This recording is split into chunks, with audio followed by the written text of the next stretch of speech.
سوال په جواب کې عرض وکړم چې زه تقریبا 9 کلن وم.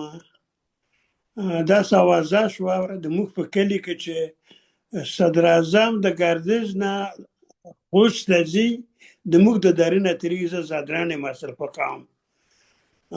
خلک په سلاو خلک ټول شوله، د سلکه غاړو ته ورغله چې د صدر اعظم هرکلی وکړي.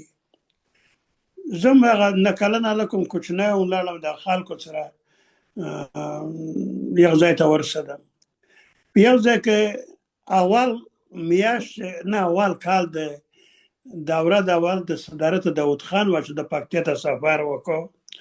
د سفر موخه یې هغه وه چې د خلکو مشکلات د نږدې نه وویني او هم د خپل حکومت پروګرام دوی ته توضیح کړي چې څه کارونه به وشي.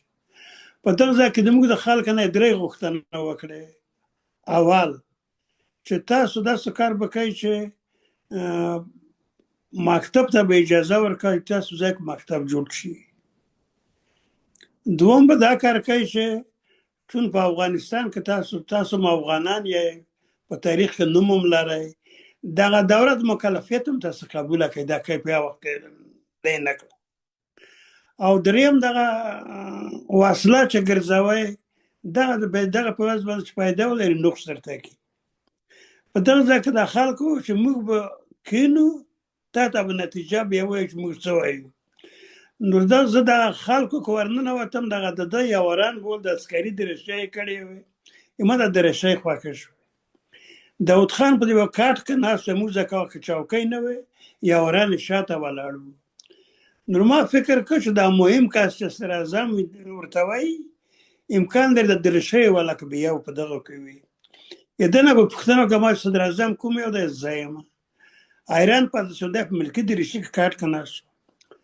چې خلاص درته وایم درته و چې دغه ځای کې دا خبره چې ما وکړه د نفره ورسېده چې نتیجه یې د هغه راوړې وه، دغه چې ده کومه غوښتنه کړې وې چې ځواب یې وایي. زه یې وخوته کړم، څنګ ته یې درولی وم. د موږ خلکو ځواب ورکړ چې د اوسني پاچا پلار چې نادرخان یې باله دا کوم 3 شیان چې تاسو موږ ټول نه معاف کړي یو. نو اوس هم دا کار موږ نه منو. بیا داود خان ځواب ورته وویل چې اول ما باور نه کوي دا خبره به درته کړې وي، که کړې وي 3 وړی تاسو په نقص. هغه ډېر چورت یې خراب شو. و چې ښه صحیح ده، ما ته مخ راوړه ته مکتب ته. زه په مکتب نه پوهېدم او مکتب یې راته تشریح کړ. ټول شیان یې چې ووایي ما په طبیعت برابر راغلم. ما ټول زه ځم. نو بیا وایو چې پلار لرې ما وشئ. ما پلار لږ لره و راوایه غوښ چې نږدې راغی. زه یې ولدم صدر اعظم سره ولاړ. ما هم حیران شو. بیا ورته و چې هغه د حاجي صاحب خطاب یې ورته وکړ نو چې داسې یو کار به وکړه چې تا زوی د ما سره وعده کړې چې مکتب ته رسېږي، هیله ده چې ته دغه موافقه وکړې. نو یو ځای کې متاسفانه موږ دغه اول موږ یو ځای کې ملایان چندان وم نه، په یو ځای کې کوو داسې یو ذهنیت یې خپور کړی و څوک چې مکتب ته یې ځي کافر کوي. نو ما پلار حیران پاتې شو چې دغه سړي ته څه وایي.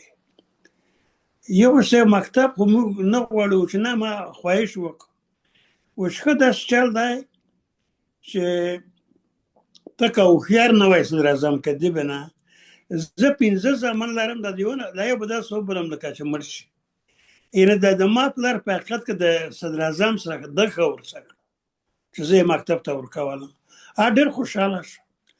بیا ما ته وویل زه سبا نه بل سبا د خوست نه بېرته ځم کابل په لورې ځم، په دغه ځای کې ودرې ته یې ځان سره مکتب ته وړم. هغه و چې سبا نه بل سبا وخت راورسېده، په هغه ځای کې زه ودرېدم. داود خان د اوس خدای وبښي راغی، زه یې کابل ته راوستم او په عربي ښوونځي کې شامل کړم. دا یم اول معرفي په داسې شکل درلود.